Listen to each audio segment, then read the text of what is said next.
ये जुबान हमसे से नहीं जाते, जिंदगी है कि जी नहीं जाते, जिंदगी है कि जी नहीं जाते, ये जुबान हमसे से नहीं जाते, ये जुबान। नमस्कार दोस्तों, मैं आज बात करना चाहती हूँ उस शायर की, उस गज़लकार की जिसका मेन मकसद था, मुख्य उद्देश्य था कि बदलाव आए। सिर्फ हंगामा खड़ा करना मेरा मकसद नहीं, मेरी कोशिश ये है कि सूरत बदलनी चाहिए।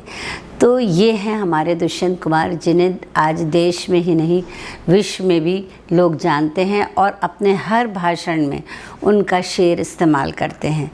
तो मैंने देखा, नेट पे भी देखा और चारों तरफ सब तरफ देखा, सारा मतलब बच्चों से लेकर बड़ों से लेकर हर कोई दुष्यंत कुमार के बारे में, उनके साहित्य के बारे में सब कुछ जानता है।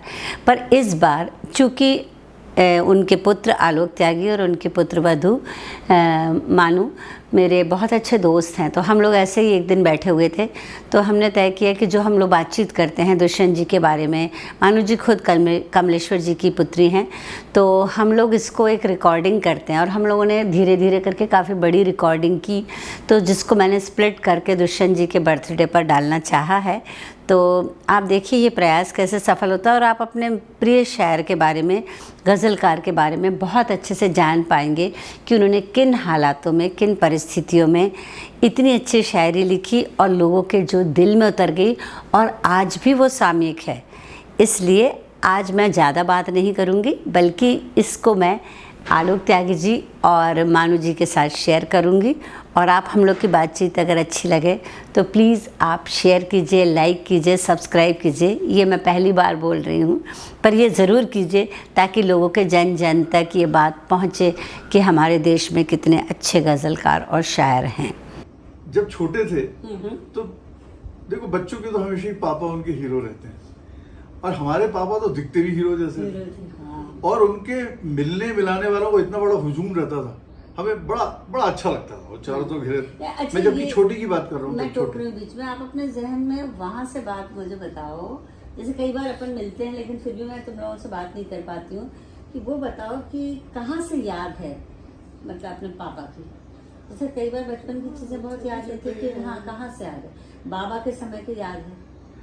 नहीं, मतलब अपने ग्रैंडफादर की, हाँ, अपने ग्रैंडफादर की मुझे हल्की सी याद है। वो और शायद जमींदार थे ना? वो जमींदार थे। तो और आपके पापा और बाबा जी का कैसा वो रहता था? उनका बहुत अच्छे उनके संबंध थे, पर अब पापा जो थे वो अपनी माँ से ज्यादा जुड़े हुए थे। और उन्होंने जो भी मेरे ख्याल से उनकी जो कहन है वो अपनी माँ की शैली से ज्यादा प्रभावित है, क्योंकि उनकी माता जी कभी सीधे तरीके से सीधा नहीं होती थी, उनमें हमेशा एक वक्रता होती थी उनके बोलने में। हाँ, उनके बोलने में हाँ एक सरकाज़्म होगा, एक उसके अंदर मुहावरा कुछ होगा, बड़े ग्रामीण किस्म की लोकोक्तियां होंगी। तो दादी हमारी जो थी उनकी बड़ी ग्रामीण होते हुए बड़ी संपन्न भाषा तो थी। हम लोग माँ जी कहते थे, दादी नहीं। हाँ, माँ जी बोलते थे। अच्छा, आपने देखा है? जी हाँ। बिल्कुल, मेरी शादी अटेंड की है। अरे वाह, क्या बात है। अच्छा, तो ये मतलब कितनी अजीब, मतलब अच्छा कॉम्बिनेशन है कि आप कमलेश्वर जी की लड़की है, आप दुष्यंत जी के लड़के हैं, और दोनों बहुत फास्ट फ्रेंड हुआ करते थे। तो क्या आप दोनों भी फास्ट फ्रेंड थे? नहीं, हमारा तो मतलब जैसा हम कहते हैं कि it was a love marriage with a difference. Arrange? नहीं, it was a love marriage with difference, क्योंकि जो लव था वो हमारे पेरेंट्स के बीच में था और मैरिज हम लोगों की।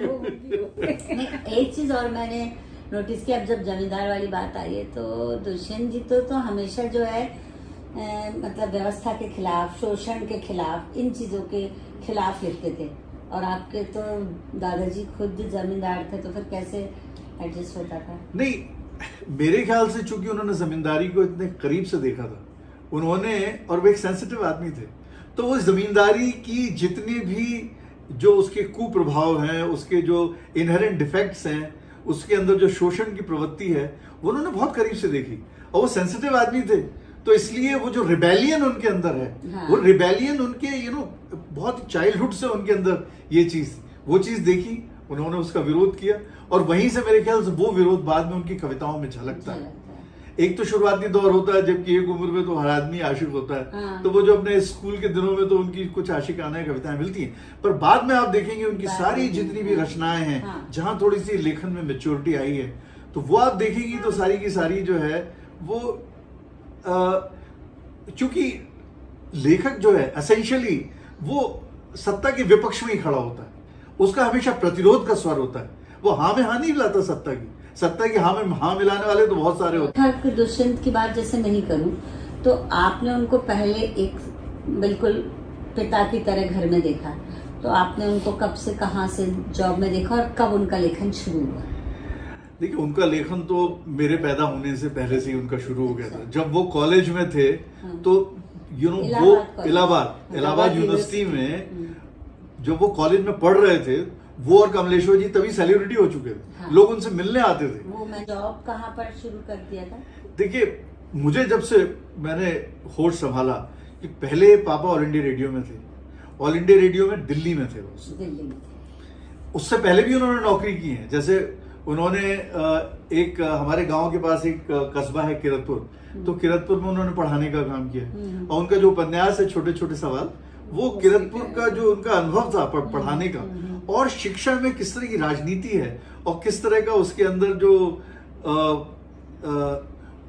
उसको किस तरह से लोग अपने हितों के लिए छात्रों का एक्सप्लॉयटेशन करते हैं, शिक्षा पद्धति का एक्सप्लॉयटेशन करते हैं, उसका इतना खूबसूरत चित्रण है। और एक अंडर करंट है उसमें हास्य और व्यंग क्या का। नाम क्या? छोटे छोटे सवाल। छोटे छोटे आपके पास नहीं होगी तो मैं आपको नहीं, दूंगा। मेरे पास नहीं है, नहीं तो और मैं दूंगा। मुझे उनकी सारी पुस्तकों के बारे में भी आज पूछना है। हाँ। क्योंकि क्या होता है, लोग ज्यादातर जो है साय में धूप पर बात करके वो हो जाते हैं, है ना? क्योंकि जितनी लोकप्रियता और प्रसिद्धि मैं कहूंगा साय में धूप के जरिए उन्हें मिली है, उतनी दूसरी रचनाओं के जरिए नहीं मिली है, जबकि वो अपने आप में बड़ी महत्वपूर्ण किताबें रही। जैसे उन्होंने अपनी रचना यात्रा सूर्य के स्वागत से शुरू की। ये सूर्य का स्वागत ना, सूर्य यहाँ से शुरू हुई है। हाँ 57 में, ये 57 में छपी है। रचनाएं तो उनकी और भी पहले आनी शुरू हो गई थी, हाँ। क्योंकि 55 के आसपास अच्छा, इसमें बरगद में जिक्र भी है, कमलेश्वर जी ने किया है, मैं आपसे भी पूछना चाहूँ। पर कमलेश्वर जी ने ये किया कि ये लोग जूनियर थे, इनके ऊपर थे वो सब हरिवंश राय बच्चन और ये सब, ये सीनियर भारती जी, बच्चन जी, ये पूरा शाही, ये लोग सब इन सीनियर। लोग का एक कंपटीशन जैसा था कि ये लोग इनको शरण देते थे थोड़ा। नहीं, कंपटीशन जैसा तो नहीं कहना चाहिए, पर हाँ जैसे वो उनके गुरु थे बच्चन जी, अच्छा, वो दोनों को पढ़ाया है, हाँ। तो बहुत एक सम्मान के तौर पे देखते थे। जैसे इलाहाबाद से तो मेरे को लगता है इलाहाबाद में कौन ऐसा है जो लेखक साहित्यकार नहीं होगा। और आप जैसे कमलेश्वर जी और दुष्यंत जी की दोस्ती जो है बहुत फेमस है। आपने कब जब आंख खोली तो कब दुष्यंत जी और कमलेश्वर जी को ऐसे करीबी ऐसे पाया? मुझे बहुत मतलब एकदम याद है पूरी तरह से कि जब मैं बहुत छोटी थी और अंकल आए थे दिल्ली इंटरव्यू के लिए। ये पापा को अंकल शुरू से ही बुलाती मैं रही कभी है। आज तक अम्मा को भी मतलब आंटी ही बोलती हूँ, हाँ। हम लोग अंकल आंटी बोलते हैं। हाँ, क्योंकि आप लोग इस तरह से रहे हैं। क्योंकि शादी तो बाद में हुई है ना, बचपन से तो अंकल आंटी बोल रहे पर थे। शादी के बाद भी कंटिन्यूड रहा कि मैं अंकल को अंकल ही बोलती रही और आंटी को आंटी बोली। तो आपकी शादी के बाद कितने दिनों तक दुष्यंत जी रहे? मेरी शादी के पहले ही उनकी डेथ हो गई थी 75 में। ओ, पर हमारी आप शादी तो फैमिली मेंबर जैसी हाँ। रहे। तो कमलेश्वर जी ने क्या सोच के, मतलब जैसे लव नहीं था आप दोनों के हाँ। बीच में ना, उन दोनों के बीच में लव था, तो क्या सोच के आप दोनों का इसकी एक रिश्ता? घटना है। घटना ये है कि अंकल आंटी आए थे, दुष्यंत अंकल और आंटी दोनों आए थे बॉम्बे, और बॉम्बे पापा तब सारिका के संपादक हो चुके थे और रहे हमारे घर में ही रहना था जाहिर है, तो रहने आए थे, तो मिलने आए थे। पर वहाँ पे ऐसी बात करी पापा ने, तब उस समय हालात थोड़े सुधरे थे, तो घर जमी रहा था इन लोगों का। जमी रहा था। उस समय पापा ने फ्रिज खरीदा नया, थोड़ा सा एक छोटा केन का सोफा सेट खरीदा था। तो ऐसे बोले अरे मैंने आज ये फ्रिज खरीदा, ये बताया होगा पापा ने जैसे। पापा अंकल ने एकदम मजाक में बोले कि अच्छा खरीदता जा तो सब कुछ तो मेरे घर ही आ रहा है। वो मजाक में ही बात थी। इस सिलसिला मजाक में शुरू होते हैं मजाक में और शुरू पहले हुआ। खैर फिर उनकी जब डेथ के बाद, खैर जब मेरी शादी की बात चली तो पापा ने मतलब जैसे सोचा कि कहाँ मतलब बात करें, मम्मी जैसे चिंतित माँ हो जाती ना, शादी करनी है। तो पापा ने कहा सबसे पहले मैं अपने दोस्त के वहाँ पे पहले पूछूंगा मैरिज मटेरियल के हालात कैसे थे, जिससे मतलब ऐसा कोई वो नहीं आता जैसे पहले जमाने में ऐसा नहीं होता था। आजकल तो बड़ा लेवल देखा जाता है, स्टेटस देखा जाता है। दुष्यंत जी का क्या स्टेटस था मतलब, और कमलेश्वर जी अब हाई लेवल पे जा रहे थे थोड़ा सा। वो तो हाँ। मतलब सेंसर बोर्ड के अध्यक्ष और एडिटर और ये दुनिया और के तो क्या क्या थे। दोनों दोस्तों के बीच में इसको लेकर कभी कुछ उससे पहले नहीं, दोस्तों के बीच में कभी ऐसा कभी भी नहीं। हालांकि देखो दोनों का विधा भी बाद में अलग हो गई थी, क्योंकि शुरुआत तो सभी कविता से करते हैं, पर कमलेश्वर जी मतलब हमेशा ज्यादातर उनका जो है कथा लेखन ही रहा। अफसाना और ये सब कथा और ये सब लिखते रहे। और दुष्यंत जी हमेशा इसमें कविताओं में, पहले शायद मेरे ख्याल से शुरुआती दौर में अकविता जिसको कहते हैं छंद मुक्त वाली, वो लिखी ना। फिर नहीं, उसके बाद शुरू में उन्होंने गीतों से शुरू किया। हाँ। गीत तो छंद युक्त ही होते हैं, छंदों के बिना तो गीत हो नहीं सकते। फिर उससे वो नई कविता में आए, और ये जो सूर्य का स्वागत उनकी जो ये किताब है, हाँ। ये वो उस समय जिसे कहते हैं कि वो नई कविता का हाँ, दौर नई था। कविता तो बोलते उस दौर में क्या था कि गीतों को बहुत ज्यादा तवज्जो नहीं दी जाती थी। उस समय इलाहाबाद का मतलब ये होता था कि वहां पूरे नई कविता, उसमें प्रयोगवादी कविता, प्रगतिशील हाँ, कविता, हाँ। उसमें अज्ञेय छाए हुए थे, उसमें सप्तक के कवि छाए हुए थे, वो सारा होता। और उसमें एक इन लोगों का एक परिमल संस्था थी वहां पर, इन लोगों की सारे साहित्यकारों की। उसमें क्या था कि ये जितने भी स्थापित रचनाकार थे, जो आप जिस द्वंद्व की बात कर रही हैं, जिस संघर्ष की बात कर रही हैं, जिस खींचतानी की बात कर रही हैं, ये वो था। तो वो लोग क्या थे, वो स्थापित सारे रचनाकार थे। ये नए उभरते हुए रचनाकार थे, जिसमें कमलेश्वर थे, दुष्यंत थे, मार्कंडे थे, अजित कुमार थे, ये लोग थे। तो अब इन्होंने क्या किया कि उन लोगों ने मतलब उनकी संस्था पे स्थापित, और ये अपने को स्थापित करने की कोशिश कर रहे हैं। तो वहां इन लोगों की बड़ी बहसें हुआ करती थी इस बात को लेकर, और उन बहसों में कई बार मुद्दे ऐसे भी हो जाते थे जिसमें कि थोड़ी सी खींचतान हो जाती थी। उसमें कई बार ये भी होता था कि इन्होंने किसी मुख्य अतिथि को बुलाया है तो दूसरे संगठन ने उसे हाईजैक कर लिया। हाँ, तो उन सब चीजों में ये होता था कि यदि कोई लठैती का काम करते थे ना, ये सब करने वो दुष्यंत जी का काम था, क्योंकि वो भाई वो ग्रामीण परिवेश से थे, और जमींदारी उन्होंने संभाली थी। उन्होंने खुद अपनी जमीनों को देखा था। बाद में उनका हालांकि उन सबसे मोह भंग हुआ और सब उन्होंने सारी चीजें वो छोड़ी, उड़ी वो अलग बात है। पर वो ये कविता मतलब नई कविता से गजल का ख्याल उनके दिमाग में प्लान वे में आया कि अचानक से बनती चली? वो असल में हालात ऐसे थे कि ऐसा नहीं कि गजलों पहले हाथ आजमाया नहीं। उन्होंने खुद लिखा है कि जब वो गीत लिखते थे तो उन्होंने गजलों पे भी हाथ साफ किया। और उस समय शमशेर बहादुर सिंह जो हैं, वो गजलें लिख रहे थे। अच्छा, और उनकी गजलें जो थी वो बहुत ही उर्दू प्रधान गजलें, बहुत उर्दू है। हाँ, तो उसमें जो मतलब उसका जो कलेवर था वो बिल्कुल उर्दू वाला कलेवर था उसका। दुष्यंत जी को लोग जो योगदान उनका मानते हैं, और उसका इस मायने में उन्हें अग्रणी मानते हैं कि उन्होंने उस फॉर्म को पूरा हिंदी के हिसाब से उन्होंने जो है वो उसे ढाला। मैं खुद उनकी इस बात की शुक्रगुजार हूँ। हाँ। कि गजलों में मेरा कोई खास वो नहीं था, क्योंकि उर्दू मुझे पसंद थी, लेकिन मुझे डिक्शनरी लेके बैठना पड़ता था। और दुष्यंत जी शायद मेरे ख्याल से हिंदी साहित्य में पहले गजलकार हैं, जिसके कारण जो आम पाठक है वो उसकी रुचि जो है गजल में बढ़ी, क्योंकि वो उतनी क्लिष्ट नहीं थी। एक आम आदमी के लिए उन्होंने गजल लिखी, समझ और आने हम लोग लगा। को समझ आने लगी। क्योंकि आप देखो ना, आराम से राजनीतिक, और आजकल की यंगस्टर्स, वो अपने भोपाल में बैंड है, वो लोग एकदम यंगस्टर्स सब दुष्यंत कुमार आज भी वो सामने है, वो कंठस्थ है सब, कंठस्थ है सबको सारी चीजें। तो मैं ये देख रही हूँ कि मतलब ये तो पहला एक्सपेरिमेंट के उसमें माने जाते हैं ना, कि हिंदी गजल बोलते हैं इसको। हाँ, पर असल में ये कहना थोड़ा तथ्यों से परे होगा कि उनसे पहले हिंदी में किसी ने गजलें नहीं कही। उनसे पहले से लोग उसे कह रहे हैं। उनकी विषय वस्तु, उनके जो कंटेंट है वो बहुत अलग रहे हैं। तो उनसे पहले मतलब कई लोग हैं, 3-4 गजल वो ऐसे रहे हैं जो उनसे पहले से लिख रहे थे, और उन्होंने भी प्रयोग किए, उन्होंने हिंदी में लिखने की कोशिश की। सवाल ये कि जो इमरजेंसी का दौर था, यस, आपने ये पूछा था कि वो ऐसा कैसे हुआ कि वो गजलों की तरफ आ गए। हाँ, गजलों की तरफ वो आए हैं। गजल तो बोलता है बातचीत है, हाँ, और उस दौर में ये बातचीत ही खत्म हो गई थी, क्योंकि हिंदी कविता जो थी उस समय, जो नई हाँ, कविता का जो नई कविता। वो वाला जो एडिशन था जो उस दौर में चल रहा था, वो ऐसा था कि वो बहुत बौद्धिक इस तरह की होती जा रही थी कि वो आम जनता से कटती चली जा रही थी। तो जो रचना लोगों तक पहुंच ही नहीं रही थी, उसको आप ये कहें कि साहब वो क्रांति की वाहक बनेगी, ये तो पुख्तापूर्ण बात है। और इसलिए उन्हें वो बहुत अजीब लगता था कि ये रचना जो लोगों तक पहुंच ही नहीं रही है ऐसे दौर में, जबकि लोगों को साहित्य की सबसे ज्यादा जरूरत है।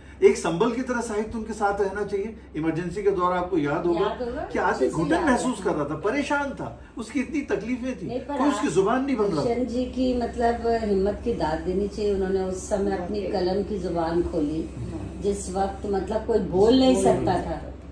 और वो तो भी वो समय में आपकी क्या प्रतिक्रिया थी? आपको कैसा सुनाई देता था?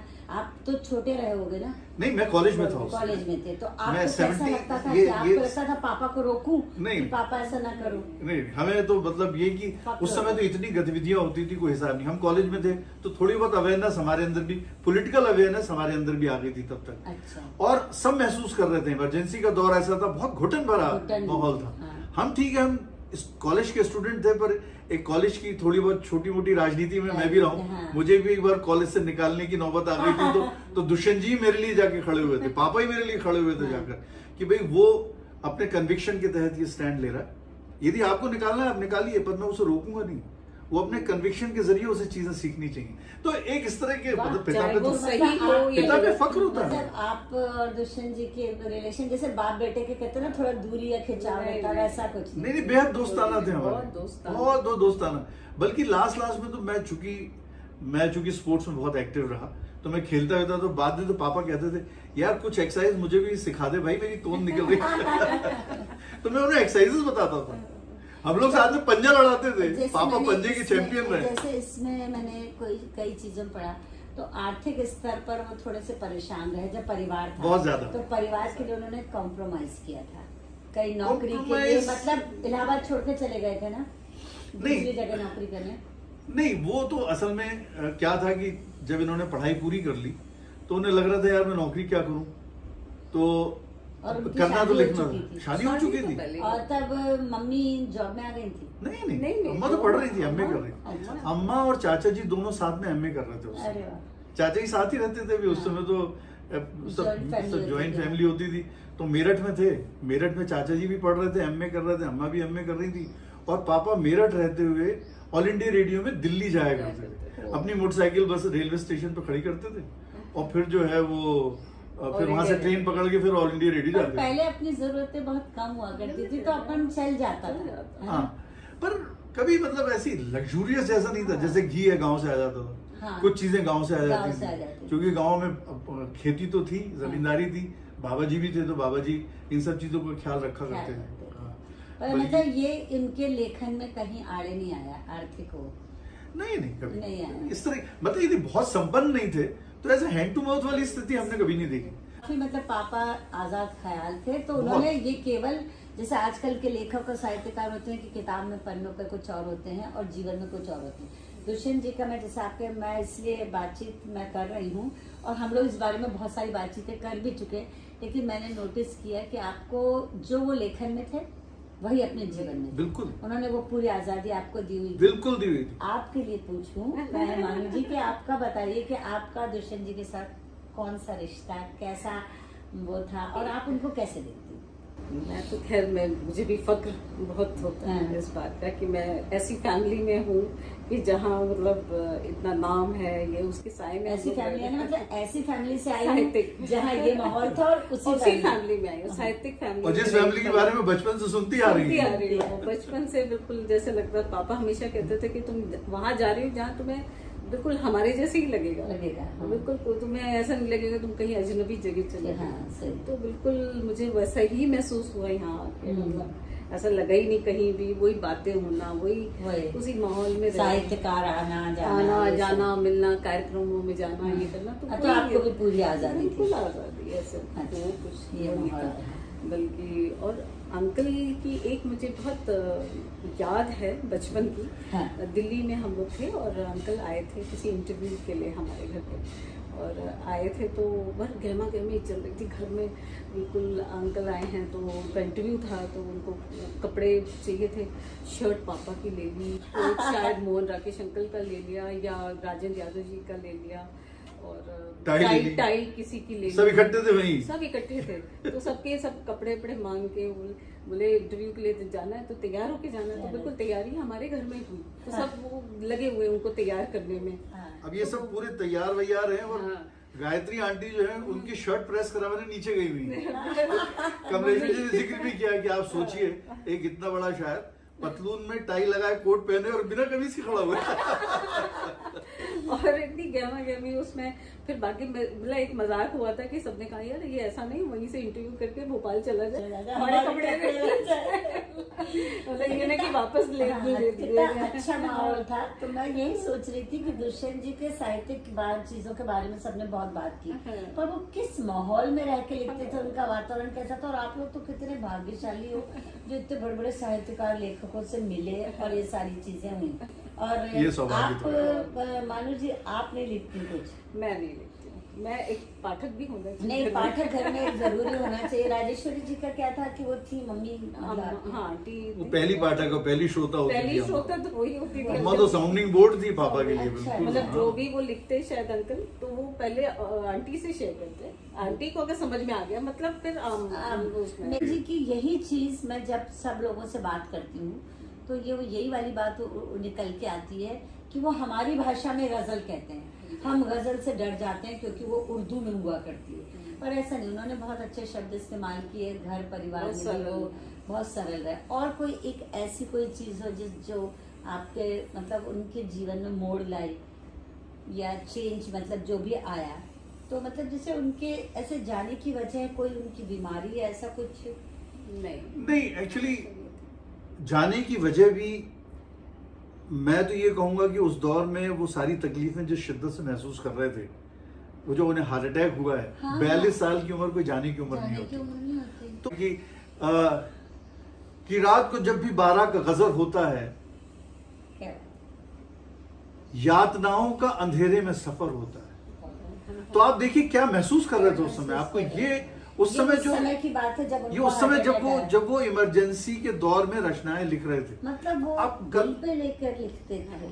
आप कल्पना कीजिए कि और वो ऐसा नहीं कि पहली बार उन्होंने सत्ता के विरोध में खूब लिखा, उन्होंने खूब उसका खामियाजा भी भुगता उन्होंने। जब इससे पहले जब वो याद है कि जब बस्तर के राजा का मर्डर हुआ था और उसके अंदर ये माना गया था कि उसमें सत्ता का हाथ है, तो ये सरकारी नौकरी में होने के बाद भी इन्होंने एक कविता लिखी थी, ईश्वर को सूली। और ईश्वर को सूली कविता उस समय मतलब मुख्यमंत्री थे डीपी मिश्रा जैसा आदमी जो कि इंदिरा जी के गुरु माने जाते हैं, और वो मुख्यमंत्री थे, और रचना सीधी सीधी उनके खिलाफ जाती थी चूंकि, और लोगों ने भड़काया उन्हें यूं करके, तो मिश्रा जी ने इनको तलब किया। और वो इन्हें बहुत प्यार करते थे, बहुत पसंद करते थे दुष्यंत को कवि के रूप में बहुत। हालांकि जाहिर है वो उनकी सरकार में थे, उनके मातहत थे, पर कवि के रूप में बहुत पसंद करते थे। तो बुलाया उन्होंने कि अब दुष्यंत ये क्या है, उन्होंने न केवल कविता लिखी बल्कि छपवा भी दिया उसे, तो बड़ी चर्चा में आई वो कविता। अब उन्हें बुलाया और भाई सरकारी नौकरी में रहते हुए उन्होंने कहा कि भाई ये दुष्यंत ये क्या काम कर रहा था।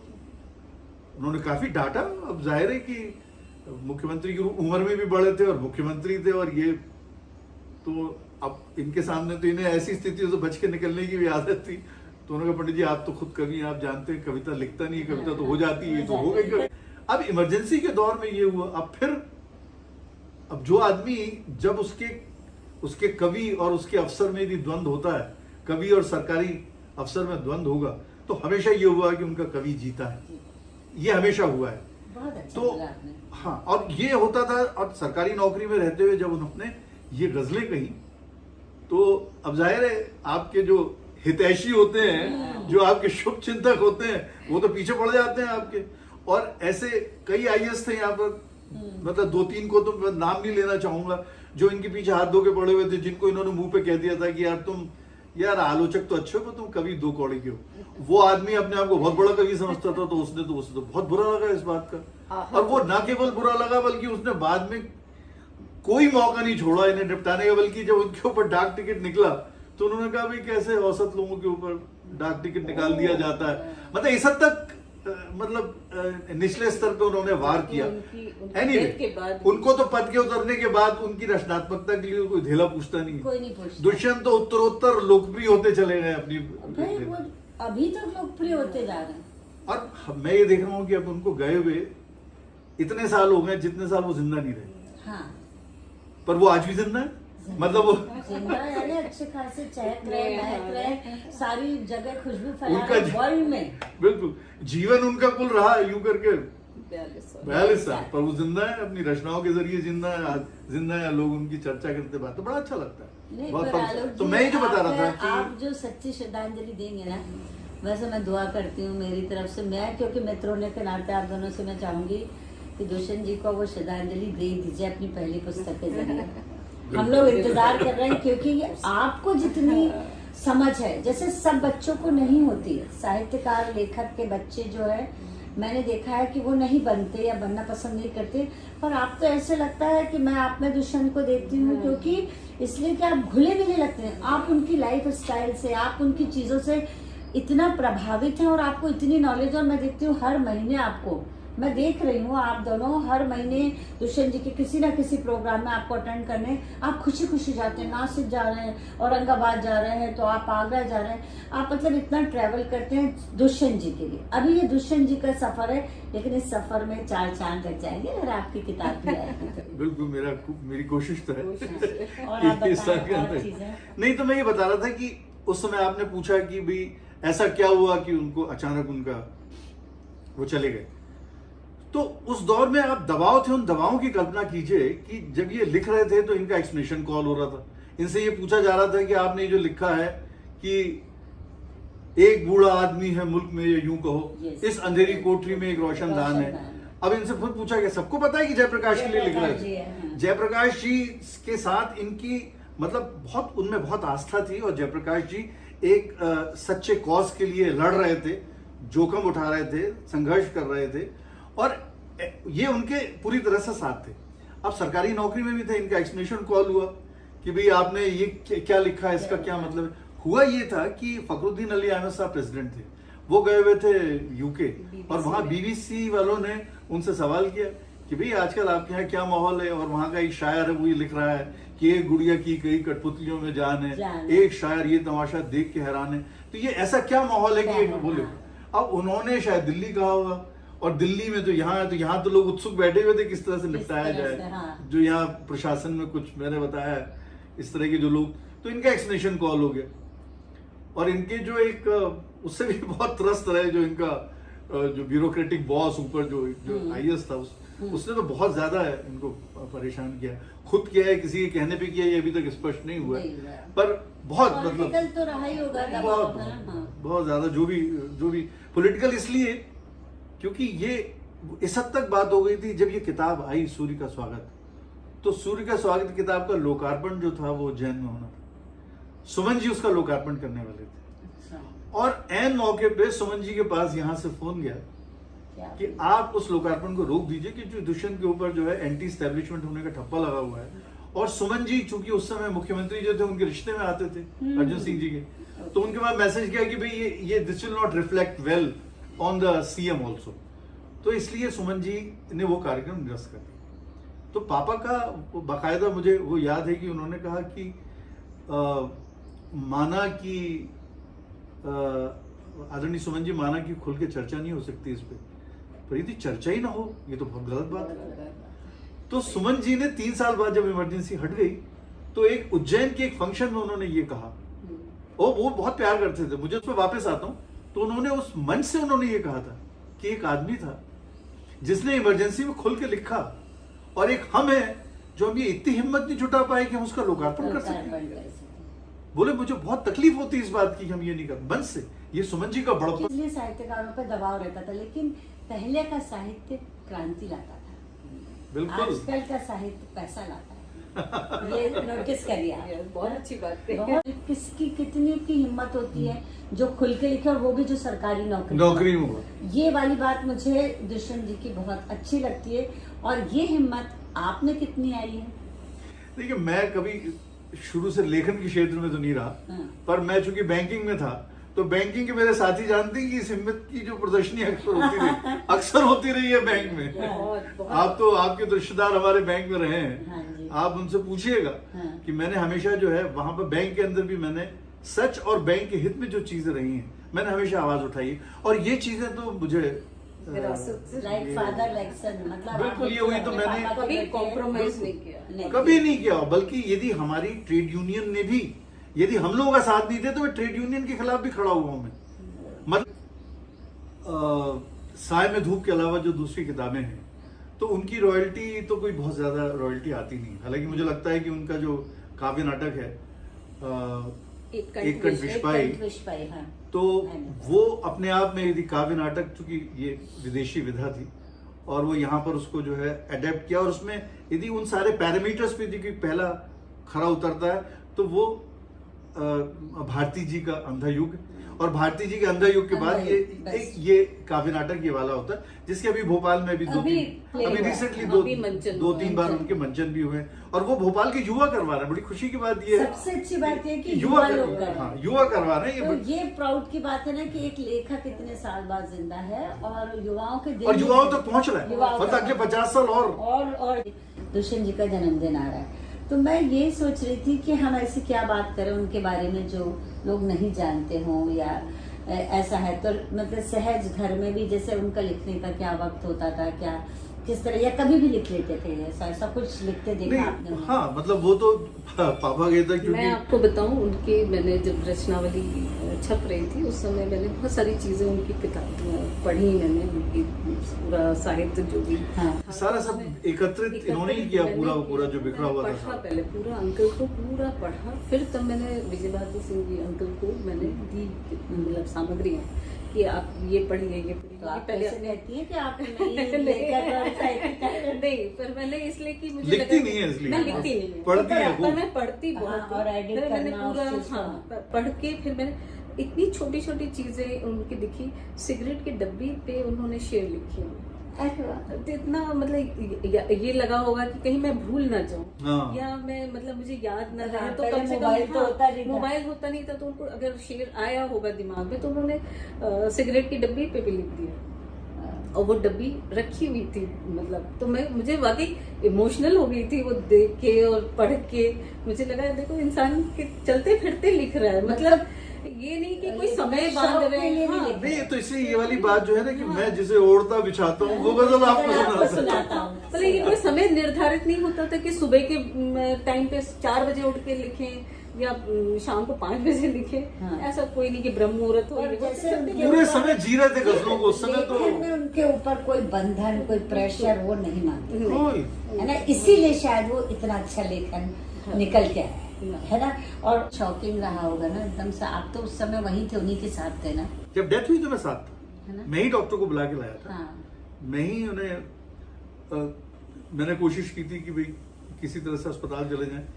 हमारे पास हमेशा उस समय चूंकि भाई गांव से इतनी आमदनी तो हो ही जाती थी, तो बाकी सारे लोग जो सरकारी कारों में घूमा करते थे, पापा अपनी कार में घूमते थे। 1250 हॉस्पिटल हुआ करता था। मैं वहां गया तो एम्बुलेंस जो थी वो जैक पे खड़ी हुई थी, सारे टायर उसके निकले हुए थे पूरे। और मैं जब वहां से लौटा हूं, रास्ते में स्कूटर का चेसिस टूट गया, 2 टुकड़ों में स्कूटर जो है वही हो, and probably that was the time पापा ने। ऐसा लगता है। ऐसा फिर इमरजेंसी का दौर शुरू हो गया। इमरजेंसी के दौर में तो और लोगों का आना जाना बढ़ गया। पता चला कि शरद जोशी और जो अपने राजेंद्र माथुर जो है वो आंगन में बैठे हुए बात कर। राजेंद्र माथुर जी के बहुत अच्छे खूबसूरत लेख उस समय आए हैं, इमरजेंसी से ठीक पहले, इमरजेंसी लगने से पहले। मतलब वो लेख पढ़ पढ़ के हम लोगों ने पता नहीं कितना कुछ सीखा है। इतने सारे बड़े लोगों के बीच हाँ, में। और उस दौर में इनके अंदर चर्चाएं हो रही हैं पूरे। शरद जोशी और पापा की भी बड़ी प्यारी दोस्ती और खींचतान वो सब चला करती थी कहाँ पूरी। गंगार, कहाँ गजलकार। खूब, दोनों की खूब चलती है। हम लोग तो कभी आपका सरनेम है या त्यागी उपनाम जो लगाते हैं? नहीं, सरनेम। त्यागीज जो हैं वो बेसिकली ब्राह्मण्स होते हैं, भूमिया। पर वो हाँ भूमिया ब्राह्मण्स हैं जिन्होंने दान लेना त्याग दिया था, जिन्होंने अब वो जमीन जो है जमीन के जरिए वो अपनी खेती करके और वो उससे जो है धनार्जन करते थे वो ये लोग। दादाजी के समय से है कि वो उससे और पहले से। बहुत पहले और से चला आ रहा है। ये पूरी मतलब बिरादरी है, ये पूरे चाहे त्यागीज हाँ। हो, चाहे उधर बिहार में भूमियार्स हो, हाँ, तो ये सब ये क्योंकि लैंड हमको ओनिंग तो त्यागी ब्राह्मण्स। नाम से सिर्फ दुष्यंत कुमार त्यागी यही लेकिन सुना। मतलब अंकल कभी अपना सरनेम नहीं लगाते, सरनेम नहीं दुष्यंत लगाते। कुमार कभी भी नहीं लगाया। तो तो बाद में लोगों ने कर दिया। लोगों ने हाँ, ऐड किया, पर कभी नहीं। और ये उसका बड़ा दिलचस्प किस्सा है उसका भी, हाँ बताएं। ये है कि उन्होंने त्यागी कैसे हटाया। वो और रविन्द्रनाथ त्यागी जो कि बहुत बड़े व्यंगकार हुए व्यंगकार हैं, हुआ करते। मतलब व्यंगकारों में यदि आप नाम लें तो परसाई जी, शरद जोशी, रविन्द्रनाथ त्यागी और भी कई लोग हैं, पर ये मतलब अग्रणी ये पहुंचा। कितने अजीब है इनके भी व्यापार, इनसे मिलिए। ये ये है दुष्यंत दुष्यंत कुमार। और वो एक वो जिसमें उनका पूरा वो जिक्र था कि जो उन्होंने अपने शरीर का वर्णन किया है, दुबले पतले वाला, और छाती के नाम महज हड्डी 10-20, जिस पर गिन चुनकर बाल खड़े 21, बैठे तो फिर घंटों जाते हैं बीत, सोचते प्यार की रीत भविष्य अतीत। बड़ा मतलब क्या दिन गुजारे होंगे आपने उनके साथ। और बताएं, बहुत मजा आ रहा है चीजें, और क्या चीजें कहाँ हैं। तक क्रम किया था? अपना चल रहा था अभी अपन त्यागी जी की बात हो रही थी कि राजेंद्र त्यागी जी। हाँ, तो ये लोग क्या था कि ये नेहटौर में साथ पढ़ते थे हम्म, और ये इन्होंने इनके क्लास फेलो थे और ये उस समय प्रेम गीत लिखा करते थे। हम्म, इनका एक प्रेम प्रसंग उस समय बहुत चर्चित था, हम्म, मतलब पूरे नेहटौर में चर्चित था। आप सोचो नेहटौर में पढ़ते थे, नेहटौर छोटा सा कस्बा था, हम्म। तो अब ये इनके प्रेम गीत धुआंधार चल रहे हैं, ये कर रहे हैं, वो कर रहे हैं, और ये उस समय नाम लिखते थे दुष्यंत कुमार परदेसी, दुष्यंत कुमार, हाँ, परदेशी में लिखा हाँ, है। परदेसी। दुष्यंत कुमार त्यागी परदेसी। हाँ, और रविन्द्रनाथ जो थे वो सिर्फ रविन्द्रनाथ अपना नाम लिखा करते थे, वो त्यागी नहीं लगाते थे। हम्म, तो इन दोनों के बीच में ये भी फैक्ट हुआ, यार तुम मतलब ये परदेसी त्यागी यार कुछ जमता नहीं है, जमता नहीं। हम्म, तुम इसको हटाओ तुम। तो बोले ठीक है यार मैं हटा लूं, तू लगा ले। तो रविन्द्रनाथ त्यागी हो गए और ये दुष्यंत कुमार हो गए। अच्छा ऐसे। जब वहां से जब निकले हैं तो ये था कि- मतलब कभी ऐसा घर में मतलब माँ को लेकर, अम्मा जो है उनको या आप लोग को ऐसा संतोष कभी तो जागा होगा कि यार ये बिल्कुल भी घर में नहीं रहते, टाइम नहीं देते, वक्त नहीं, पे झगड़े होते हैं नहीं, सब। ऐसा नहीं था। मतलब वो हम अम्मा जैसे आंटी बताती हैं कि उनको अपनी जिम्मेदारियों का पूरा एहसास था।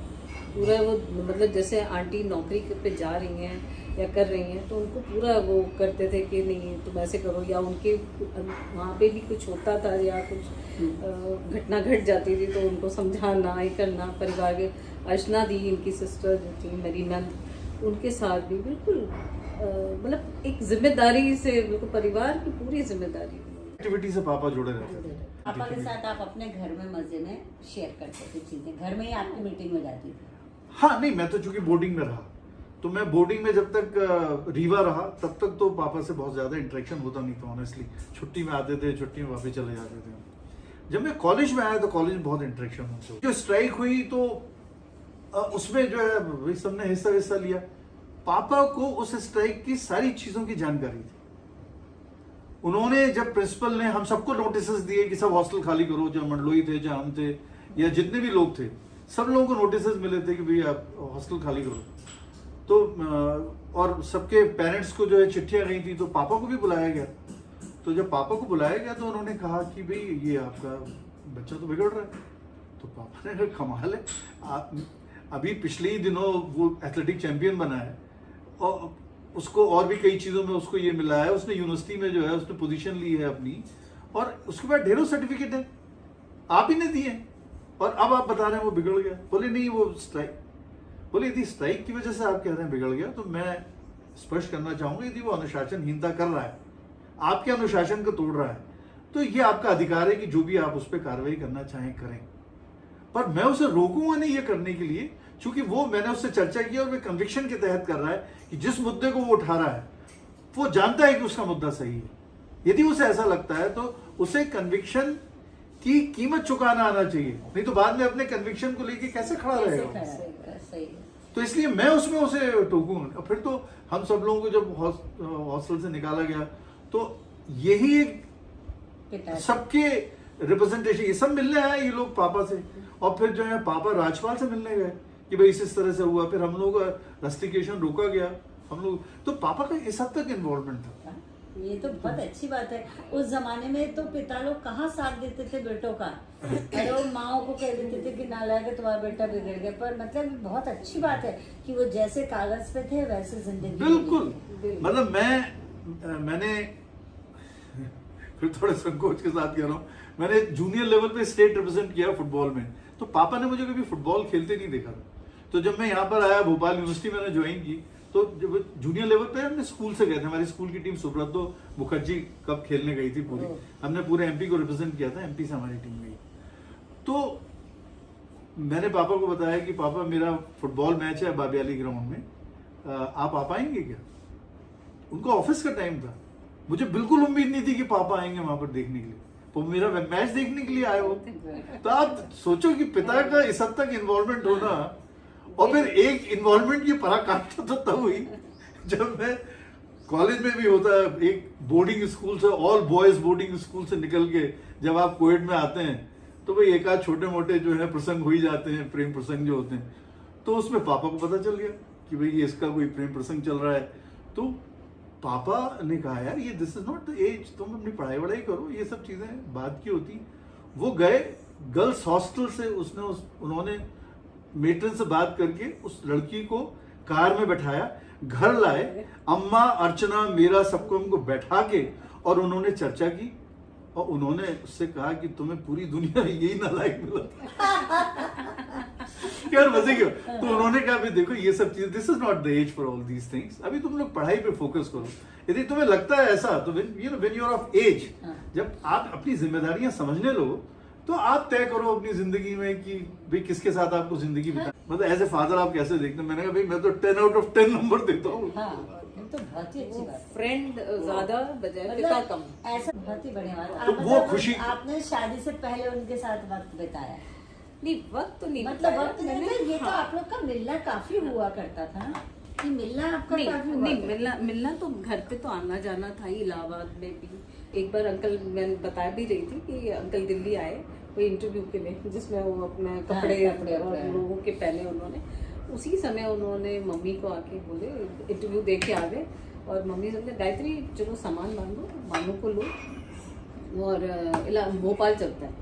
तो मम्मी बोलने लगी अरे ऐसे कैसे चलने, मानू के बाद तो जूते भी नहीं है और कपड़े भी अभी वो नहीं है, मतलब अरे सब खरीद लेंगे वहाँ भोपाल में, लेके चलो तुम तैयार हो।